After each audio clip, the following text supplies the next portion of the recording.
Okay. So what I want to do is I want to go through the document I sent out last Sunday, then move right into buyer broker and into seller broker sides and kind of open this up. And I think that'd be a good session for today before we really start diving in. So I sat down with a blank piece of paper. And I said, okay, I got a guy that wants to buy a house, and just take real estate brokers and real estate and everything just out of it. The concept of a buyer and a seller talking to each other.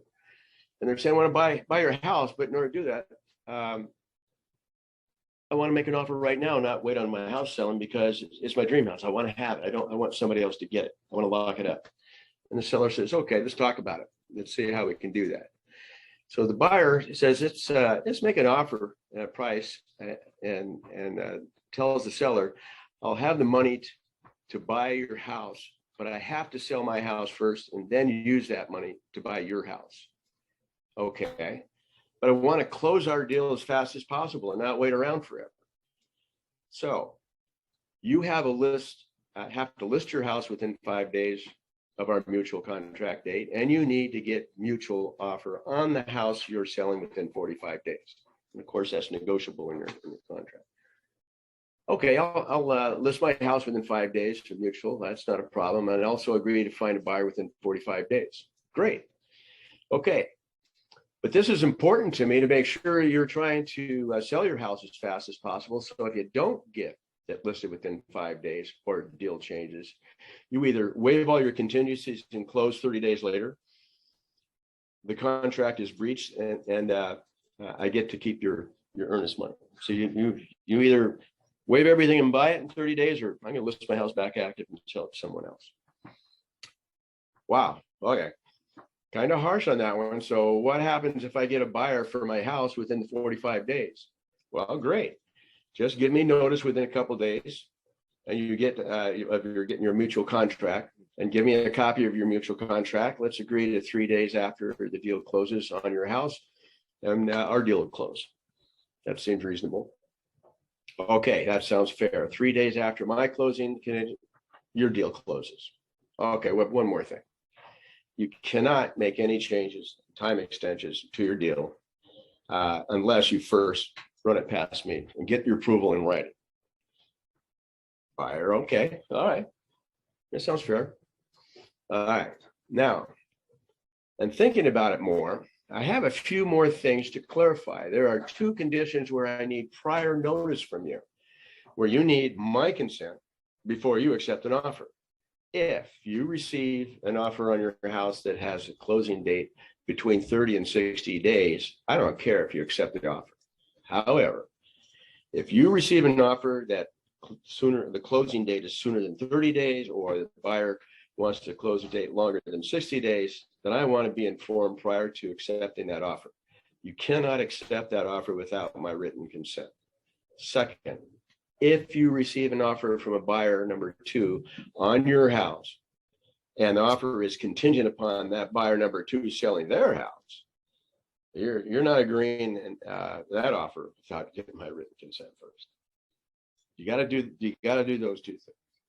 If you accept an offer in either of those 2 situations without my written consent, then I want 3 days time to consider my options to either declare default and a breach of contract and terminate the contract, and I keep your earnest money.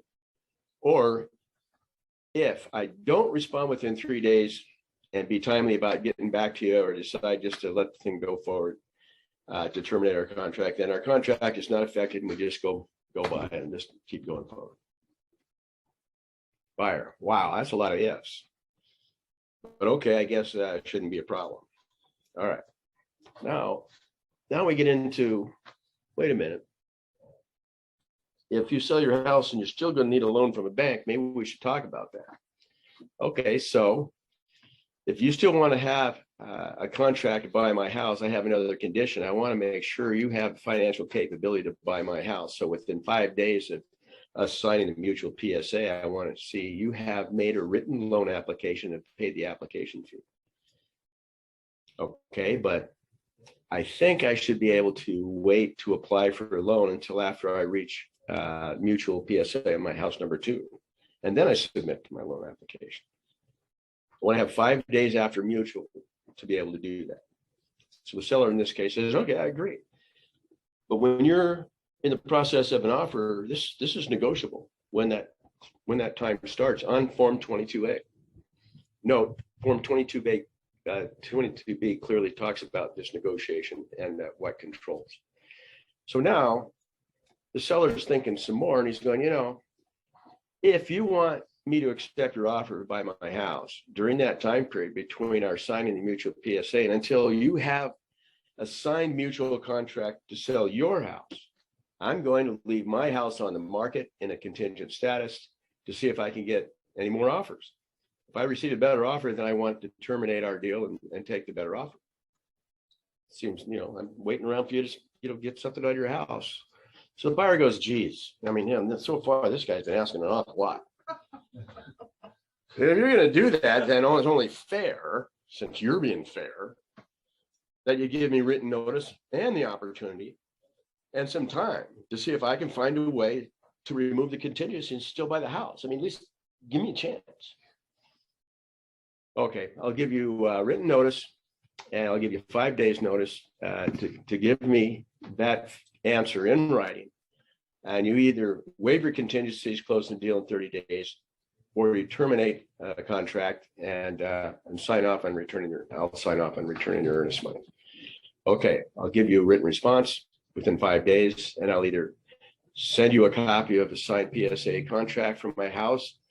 I'll waive all the contingencies in our contract and close a transaction within 30 days, or give you notice that I'm terminating the contract in this situation. I'll get my earnest money back. So there's really 3 things that could happen.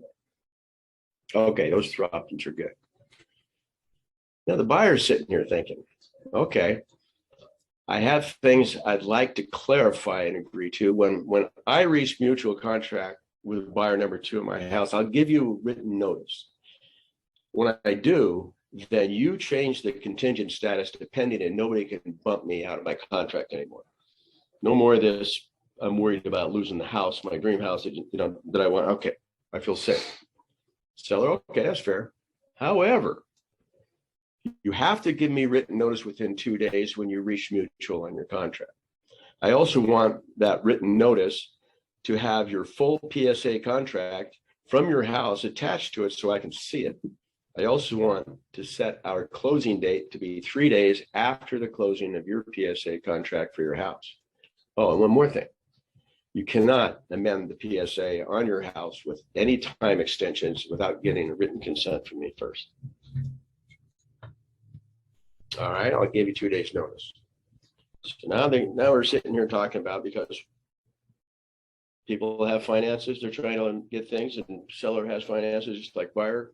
So, okay, so they got that agreed to. Now, wait a minute, poor buyer's going, I just thought of something. If what happens for some reason, buyer number 2 backs out of my deal, and it falls apart, no fault of me, here's what I want from you. If my deal fails, and we still have contingent time remaining in our contract, and I want to be able to reinstate my contingency period and look for another buyer. Or if it fails and it's not my fault, the contingent period has expired, then I want an option to terminate my contract and get my earnest money back. But I also want an option to continue to buy your house if I can find a way of swinging the money somehow. I just think it's only fair. If I can, then I'd still like to have a chance. Okay. Those 3 options I'm okay with. However, if you're going to continue to buy our house, I want to move the closing date to within 30 days if you give me notice.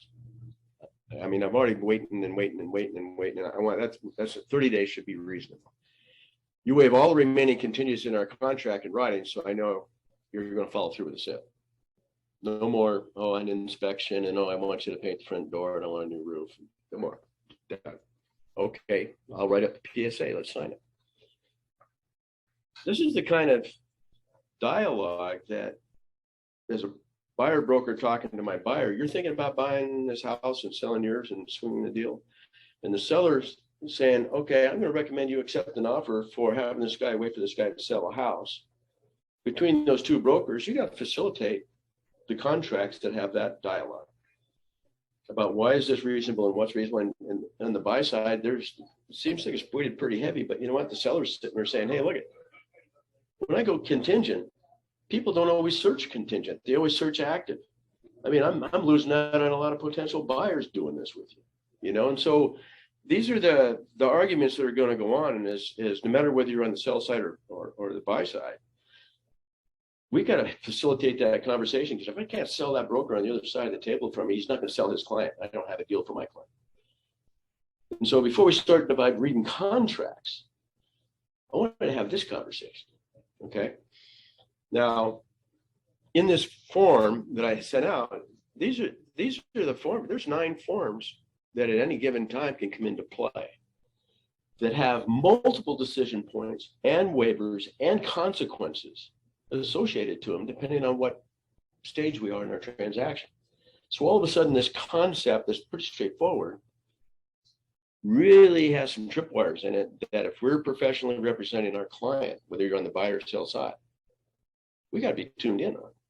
And so that's why today I'm going to spend a little more time before we start reading these forms, go into a couple more things.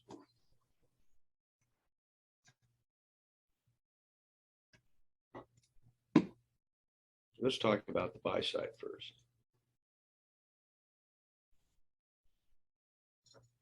As always, this is what I'm talking about, stuff that'll be in the folder that you can have for your kit, for your cheat sheets. Okay. So here I come. Offer preparation for the buyer. If I'm representing a buyer and they fell in love with this house and they got a house they got to sell, I'm going to come along, and this is what I'm going to have. This is from my lessons learned from my Evernote that I went through, that I found out. Don't jump in and start writing offers. Hit the brakes and say, if the house is just down the street, then I might be the listing broker for him to list his house. However, Wenatchee, Chelan, every one of the ones I've had have been from the other side of the mountain. So the very first thing, I got to make sure they have a broker I believe is a good real estate broker. I hope they want to go, and I want them even more to have a good one, because not only do I want them to have a good one, I got to be able to develop a relationship with them on the phone where we're in communication with each other. And so I want to be part of the interview with the broker, demonstrate the sale in their areas that they've just had. I don't want someone that's had one sale last year because they sold their mother a house. Okay. I want a broker that's had a number of sales in the past year and the ability that they understand the market. Okay. The market where this guy's house is at. In doing that, the contingent property listing broker needs to perform a market assessment, the CMA, on this home and in the neighborhood and the region, the buyer's home to be sold, and assess the strength of the real estate market for the new listing and estimated time to mutual. Be sure to get a referral if you're not going to be a listing broker. You know, I've had brokers over there, and I find out what the neighborhood is, and there's houses that are next to this one that just closed within 2 weeks of being listed at above listing price. Those are the kind of things I want to hear, because I want to tell that to the selling broker on their side when I make my offer. Okay. The listing broker must provide the buyer broker, you, with a written summary reports from above on item 2. So you have the market assessment as well as the CMA on that house. And you get the contingent property listed in the MSA. I want to say, okay, if you're going to list this, have you gone through the house? Have you looked at it?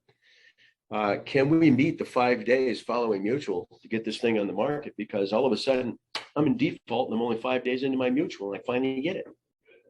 And if this guy doesn't get it listed in 5 days, my sale's in jeopardy. My buyer's going to be upset, and the seller's going to go, what's going on over there? They might want to just can the whole deal. And all of a sudden I might lose the risk money for my buyer. So, I mean, we haven't just started and haven't yet started, and that's how risky this can be. Okay. I wonder why the standard amount of allow time is 5 days. Well, I'm going to show you an example later on of a PSA where you can turn around and negotiate that 5 days to be in 10 days, because that's it. Let me just stop right now just for a second. Let's say that broker does that analysis and turns around, and because he went into the house, it needs to have a deep cleaning and get some of the crap out of it. They need to turn around and do some interior painting to dress it up so they get maximum price. And they have an estimate. It's going to go out and get an estimate from a painter and say how long it can take to do this. And so I might turn around in my purchase and sale agreement, and I can go in and throw a Form 34 in there and say Form 34 reference Form 21 purchase and sale agreement, or no, Form 22B, my addendum for contingent sale, and go down to line 8 and change the 5 days to 15 days. A lot of brokers. Because I've done my homework. Okay. And then when I sell the other broker, I say, well, it's for good reason, because it'll increase not only increase the value, but also the ability to sell quicker so that this deal goes through for us. So let me have the days listed. It might take a little longer, but that's why I want the full 45 days, because 15 days in goes hot, turn around, see if we can sell in a week. Now I have 3 brokers involved with this deal that we have to work as a team, because he wants the seller to be happy. He wants his buyer to be happy. I want everybody happy. And we better be able to communicate with each other to pull it off. But that was a good question, because it might take more than 5 days. So question, what is the condition of the property to be sold? What is the level of deferred maintenance? Landscaping, appliances, interior condition, good shape, good, put it on the market right away. So you see, I haven't even written the offer right now. This is where we got to give right away. We got to get engaged with this process. Financial capability. Okay, you sell that house, you're going to pay this one, and it's all cash. You don't have to have any other money, or all of a sudden we need evidence of funds. Are we going to need to get a loan? You're going to need a lender. Have you talked to a lender? So now all of a sudden I'm jumping in saying, if you're going to go contingent on this and list the house within 5 days, or you have a pre-approval, what financial institution buyer using for the PSA when it's written? What's his financial status, credit rating, proof of funds? I want to meet your lender. You open up permission for me to talk directly to your lender. Very important. Okay. So then I turn around and say, okay, now I have it drafted. After drafting and submitting a contingent purchase sale agreement, I want to call a listing broker and review the contingent PSA with him or her, just with everything I've gone through, and let them know, hey, I didn't just write this up because they came in this morning and said I want to do this. I have done all of these things.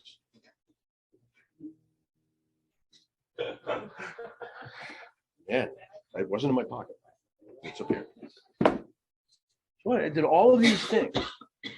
And I'm confident, because I've done my research, that this would be good for your seller. It's a house. We've got a good sale.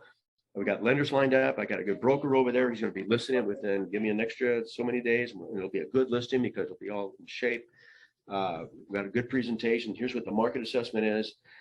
This is pretty low risk for your seller. I think they got to accept this deal. You got to sell that broker, the listing broker. Okay. And also, I can also say, I can introduce you to my buyer's contingent broker. I've done this. I say, let's get on the line. Or here's his number, give him a call. I told him your name and he's expecting your call. So that listing broker can talk to the broker listing the house and ask him the questions, and even have some of the reports sent to him. So that builds the confidence in that selling broker, listing broker. He's looking out for a seller, and he can tell the seller. You want the seller broker to know what the confidence level is in selling the buyer's property. This is important if you want the listing broker to advise the seller to accept the contingent purchase and sale agreement.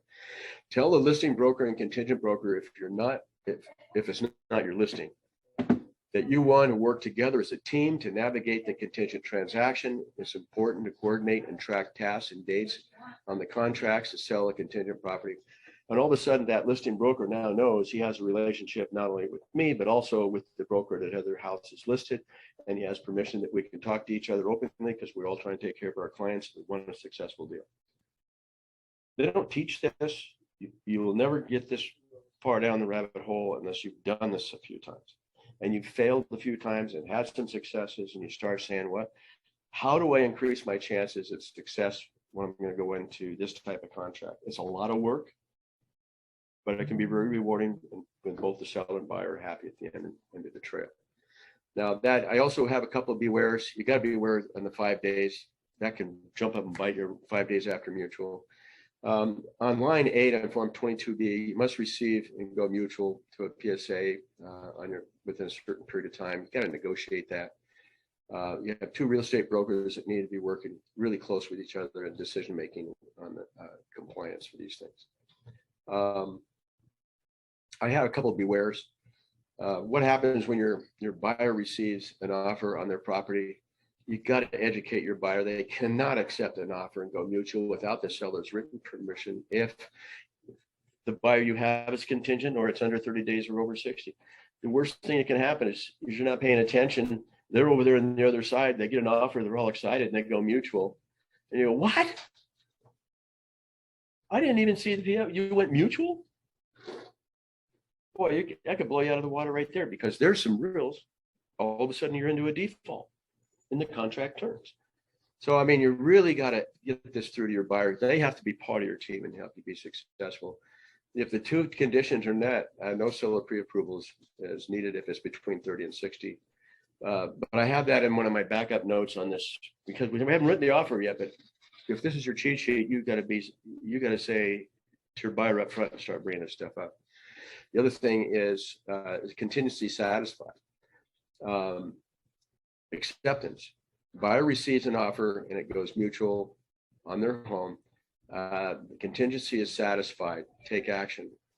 You have to give notice that mutual PSA in their home and send a complete copy of the purchase and sale agreement to the listing broker and seller.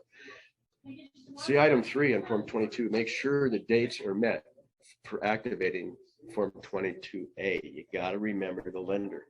That lender is going to be, he has to have that lender and turn in and have it started either 5 days after mutual of this contract or 5 days mutual after this contract. You got to be clear which one of that is because you don't want to step in it right off the bat. Now, it's always best to have that lender engaged right after mutual the first time because I have found it's better to eliminate all of the risks you can of the deal falling apart sooner rather than not later. I don't want to wait 40 days and then say go to the lender and find out they can't get a loan. I want to know now. And if I'm on the sell side or buy side, I want to know that. I want the inspection to run. I want to know if the inspection and the inspector finds something they can't negotiate terms on. I want to know about it right now. I don't want to wait until after you have a deal and something else that's going back on. All those contingencies, and as the buyer broker and as well as the seller broker, you want to flush all of those out. So the only thing that's remaining is getting this deal and closing. That's the way your thinking has got to be on managing this type of contract. Watch out for the wrong form. This is there's a lot of questions in the hotline that have come in on this. I have a lot of research down this thing, but buyer has mutual and everybody's happy. And then you find out 22B addresses the terms where the buyer's home goes mutual and what to do in that situation, especially regarding the closing date. And I keep coming back to limited practice of law. Do not insert 22Q into your transaction. This makes conflicting forms. There's a couple forms that are totally dangerous in this situation. I want just let me jump real quick. Just want to bring this up. So you're saying if you have mutual with the 22B, don't ever use the 22Q. Don't ever use it. Right, and just to make sure I'm understanding this correctly, 22Q is what you would use if your buyer had the strategy of, I'm going to list my home, I'm going to go mutual, then I'm going to go make offers. Right. Right. See, so if they've already got a pending contract, you can use. You see, it's. I'm going to go back to what happens when you don't use forms every day. Yeah. And you pick out a form because you're not familiar with the process and all the forms that belong in this process. That you run across a form that says, okay, pending sale of property. I got a pending sale on property, and now I invoke a 22Q into the deal. And it's a breach of your duties as an attorney, as a lawyer. You just screwed the pooch.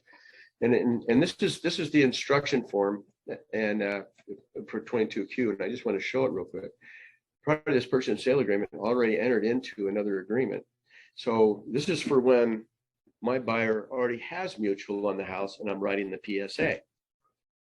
That's what this form's for, not for being in mutual on a contingent sale. And then the house goes mutual and it's pending. And then I go, oh, now I use the pending form.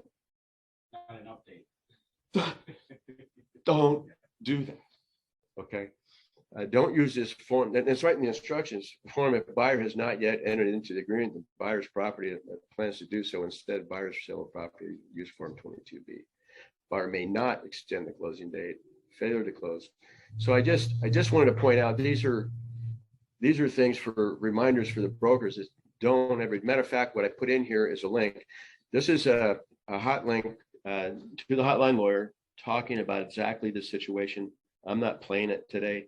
It's in the minutes when I send back out today, but I really recommend it's a great video. And it's just avoid a big mistake.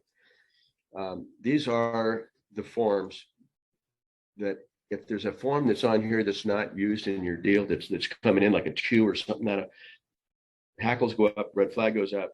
This form doesn't belong in there. The thing is, watch out from coming in from the other side. I'll talk about that in a minute. There's another form. It's a real look out for, and it comes in from the seller side. Okay. Before I move on that, is this working for you? Is this, because this is something as your quick reference guide. This is something you can look at if you have a buyer that wants to write an offer. This is before you write the offer, all the hot buttons that you want to look for. Okay. So if I come along now and I say, all right, wait a minute.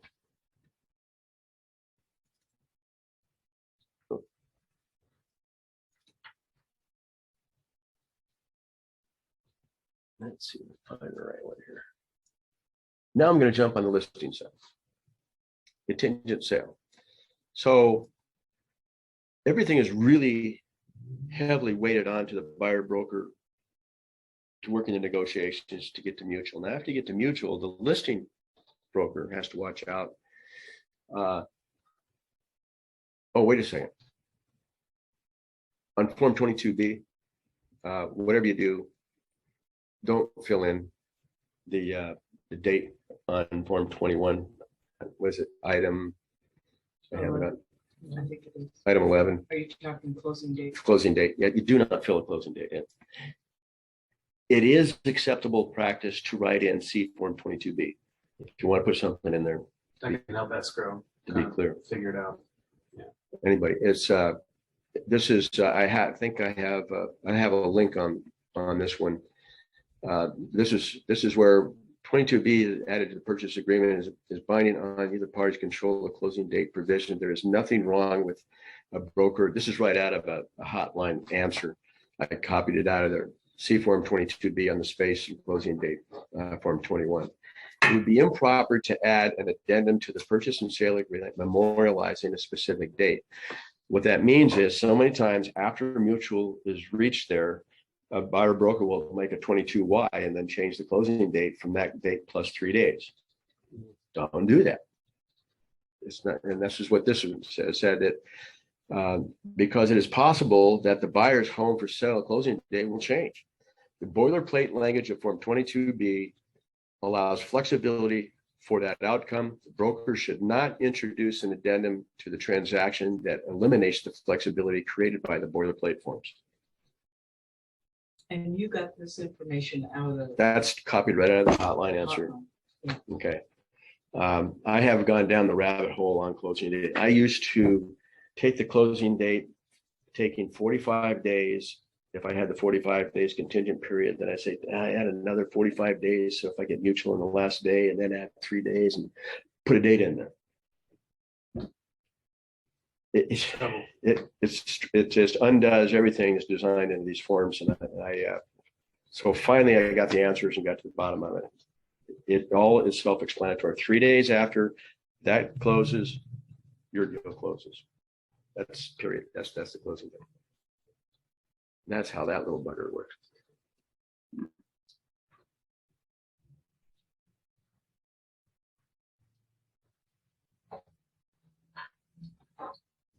Oh, this one.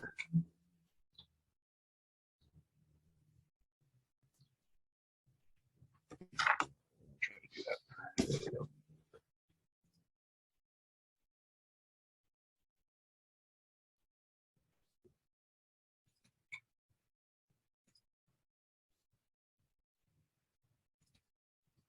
Okay. Now, seller. Seller received another offer. Seller's happy. I might get a sale. I know it's guaranteed sale. I don't have to wait for this guy to sell his house anymore. This is great. Let's go mutual. Hit the bump clause. Let's kick the other guy out. Well, beware. Watch out for Form 38. Form 38 is, I have a little handy dandy.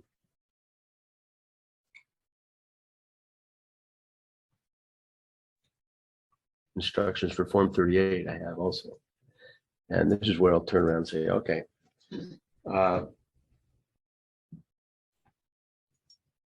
Backup addendum to the purchase and sale agreement. What you have to look out for is the broker filling out the offer. They see it's contingent. And so when they fill it out, they put a form like this in there in the purchase and sale agreement and send it to the listing agent that's in a contract, client's in a contract that has a bump clause and also for selling their lot. Backup offer can't bump it. And this is it has no bearing on it whatsoever. It can't bump it. The only way a backup offer would happen is the first sale completely failed. If it completely fails. Yeah. And so this addendum for purchase and sale agreement, backup offer, a backup sale occurs when the property has already been sold but has not yet closed, but not a contingent sale being wrapped up. So do not use the addendum of the property is subject contingent purchase sale agreement, buyer's sale of property contingent addendum, and the seller wants to accept an offer from the second buyer with the intention of bumping the first buyer. In such case, Northwest MLS Form 39 is the correct form to use. Now, let me and I have the link in that you'll have for the hotline question on this, the video on this, but here's the deal. If I go mutual using Form 38, now I have a backup offer from this mutual. And then I turn around, fill out a bump clause, and I give a bump notice to my buyer that has his house out there. He has three options. He can turn around and, get his earnest money back and terminate, right? He can turn around and waive all of his contingencies and say, I still want to close. And so if that happens, all of a sudden, this contract is now locked in with no contingencies and goes to closing within 30 days. And I have a contract with a backup offer. I got two mutuals on one house. No matter how you add that up, there's lawyers going to be involved with that. That's because the backup offer guy going, hey, wait a minute. You accepted my offer and they gave a bump notice to this guy. Now you're telling me now I don't have mutual? It's very complicated by using the wrong form. This is where it's so important to know your forms, because on that list, 38 is not on that list for a reason, just like the Q wasn't on that list for a reason. And so in this situation, this is where you really want to make sure that you use that Form 39. And here's the reason why, is because Form 39 has all the language that not only does it explain to the buyer that made the offer in the purchase and sale agreement. So if it's not 39 in there, you make a counter offer, and in your counter offer, in your comments, you enter in that I'm adding Form 39 to this contract and purchase sale agreement. And in 39, when we review it, there's like 6 or 7 contingent offer choices for waiver in there to negotiate from the buyer, the listing buyer, with seller, with the buyer making the offer, to guarantee him that this is going to be a sale that goes through with not a bunch of games being played. He's already been playing a game for 30 days or however over here. He doesn't want to enter another contract like that. So now there's a whole nother negotiation. So 39 has this ability in it, 1. 2, it has the ability to protect the seller for entering into this contract. And then in the provisions that if this buyer waives and wants to proceed, there's language in here telling them that that's something that they will then terminate this agreement. And it's in the language, I can terminate you if this one waives and goes forward. The other forms don't have that language. And that's why having the right form for the situation, the way they're designed, and you pick out and choose it, it puts you light years ahead, head and above other brokers that just don't understand this concept. And so this is a cheat sheet form on that. This is the YouTube. I really recommend listening to this one. It really does help explain it and lay it out. Almost 100% of the time, you're going to end up using a Form 36 counteroffer. And that's because you'll probably have to put a Form 39 into it. Because I almost guarantee you, you'll get an offer and it'll either have a backup, addendum in it, or it won't have anything in it because They don't know. they don't know that Form 39 even exists. But as a listing broker, you do, because that's gold for you to protect your seller and also negotiate these terms of waivers with them. And you'll see that when we look through the form next week. You'll see that. Tom? Yeah. If your contingent buyer does waive everything and just decides, I'll pull out cash somewhere, I'll make it work. Is there a Form 90 notice to the second buyer to let them know that their thing didn't go through? Or there are two types of notices that the seller has for a termination with returning the earnest money, and then terminate the seller termination that I forget the wording on it off the top of my head, but it's seller's choice. Okay. For the resolution. And 90 D and E. yeah, D and E, they're both D and E. Yeah. Okay. Okay. They ever come back and change it to a backup offer then? If they find out that the first buyer is waiving everything, have you ever seen it where I have the never, second buyer is I have never desperate seen enough that. to- I've never seen that, but that is at that point, then that is a form that It's just another counter. it's the proper purpose at that point. Okay. Yeah. Okay.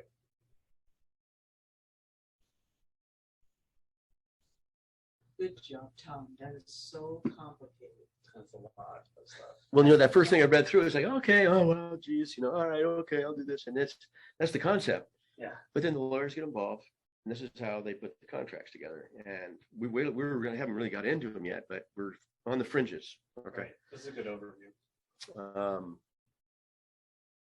There's a couple of things out there that are in the legal bulletin area and also in the Northwest rules area that I thought before we start reading contracts and everything, this is a great document for having for questions and answers. Again, it's a resource tool for you.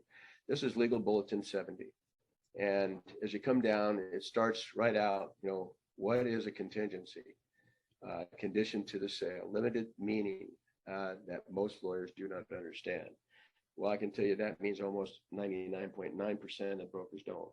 That's why we're trying to get into that low percentage. That's what the whole focus of this forum is, to try to learn this kind of stuff. And when we do, we hear this goes, what is the difference between a contingency, a condition, and a subject? Or what is a backup sale? As I come down through this document, it's 6 pages long, and it has a lot of great questions. How does the MLS rules governing contingent sale? Use buyers want bump prior contingent buyer. There's some things in here that I think that if you skim them, you'll be aware of them. Do I have to notify the listing office before submitting a contingent offer? Yes, you do. Rule 123. Well, now we're getting into rules.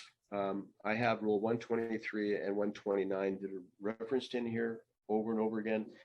With this, I also, for backup, have both Rule 123 and 129 that will be in your minutes attached to it. So if you go down through and it hits that, you don't have to dig around and try and find it in the Northwest MLS. It's right there. Okay. But all of these I've tried to bring attention to. Can you bump a bump? Yes. Can you? So, I mean, Wow. So this is a great resource. So there's a 123 reference right there. So I have this document that's attached. It's 12:30. I don't want to go through and start reading these all out loud. You guys can all read. But I want you to build a treasure chest of resources that when you get one of these, you feel you have a place to go and tune yourself up before you start writing an offer. What are the things you want to do before? What do you want to do things to help during the offer period to get the seller to show you the homework you've done? What happens if a bump comes in? All of these things, all of them you cannot memorize. I've tried, and I don't have that kind of memory. I can't memorize them, especially since I might not have another contingent sale for who knows how long. Even though I just had one a couple of months ago, I don't know how many more months before I see another one. I can't remember stuff that long. There's too many things going on in our lives. So that's what I'll distribute today. Next week, I will give you kind of an idea of what we're going to do.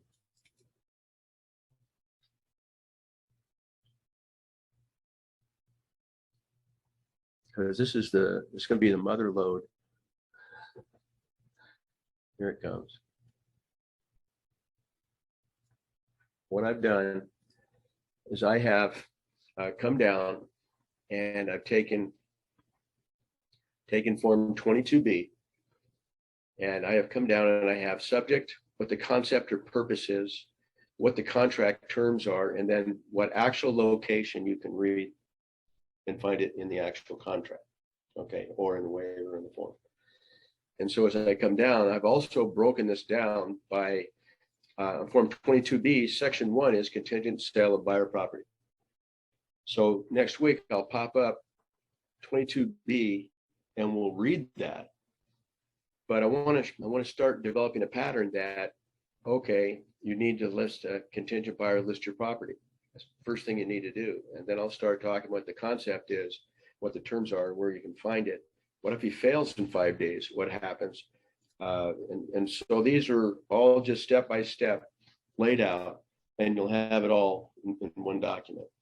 So that when you're managing this process, you have some frame of reference to go to for quick reference, to be able to see where you're at and what things are going on. So what happens when contingency is satisfied?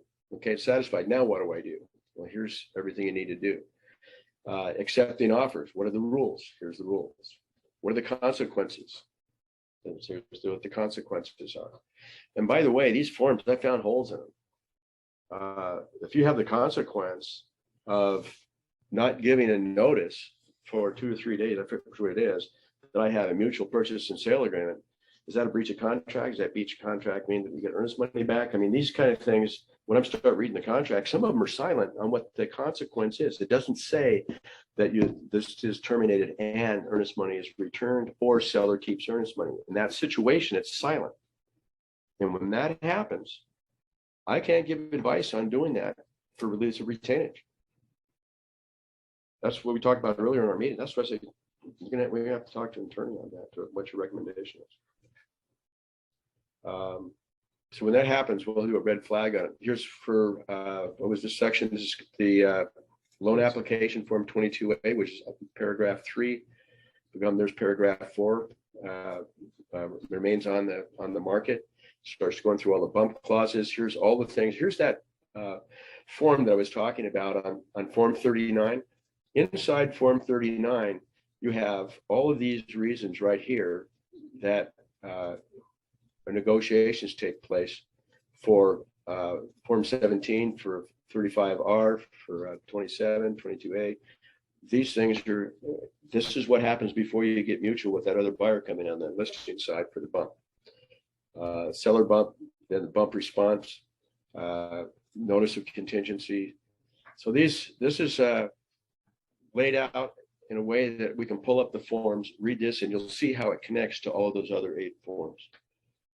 And I don't know how far we'll get next week. I don't really care. I think what's more important is doing what we're doing today, have interaction and talking about it. If it takes 2 sessions, so be it. If we don't get through it next week. Awesome. So that's what we're going to do next week.